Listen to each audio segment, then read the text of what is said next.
Salam dostlar, bugün sizlerle birlikte Roblox oynuyoruz. Bana destek olmak isterseniz abone olun. 50 abone olup canlı yayınımıza atak. 50 abone olun, canlı yayın atak. Şimdi oynayaq. Zaten bir de benim çalışmalı oyun oynayacağım. Telefonum yere düştü.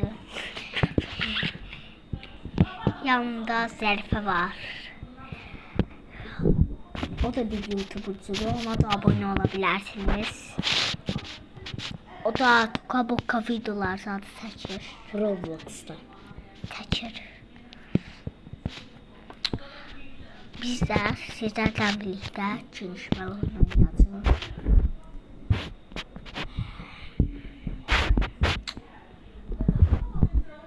İsterseniz videomuza bir daha yoruma atıp istediğiniz oyunu oynayacağız. Başlayalım. Şimdi sizlerle birlikte oynayalım. Canım bundan oynayalım. Ben bir damızı geliştim. Video taşımak. Bir k zat oldum. Məhv isteyen. Şöyle. Güzel bir oyundu. 1K demiştim, 2K olmuşum ya bu WhatsApp'ta.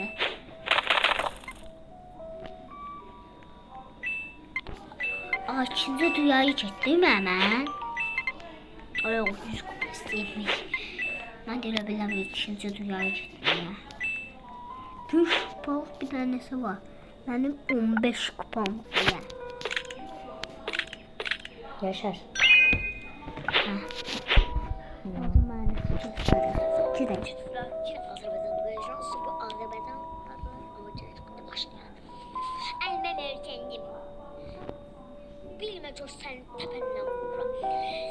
Çocuk oyunun ikinci gününü, çocuk oyunun ikinci gününü, ondan ibaret çocuk oyunun üçüncü gününü, ama bir daha söyle de. Deyirəm baxım, təsir, onun konun üçüncü gününü təsir, tutuqunun üçüncü gününü təsir. Mama bir daha da sözde de.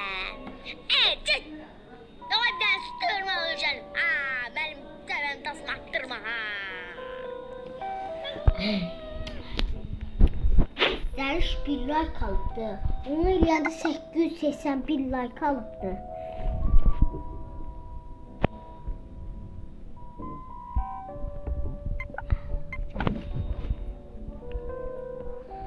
Bir tane petlerimiz var.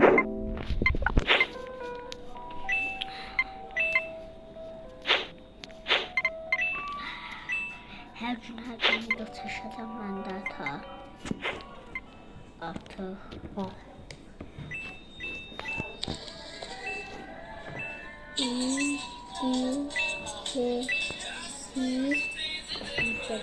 İthaf etme vakti. Aslında Türkçe.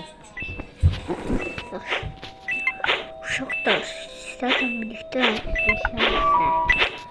Yani bir tane çok sevdiğim oyun var. Ondan oynamak istiyorum. Ceza oyunu tapıp sistem var. Ondan oynamak istiyorum. Bu videomuzda sonuna gelelim. Bye bye.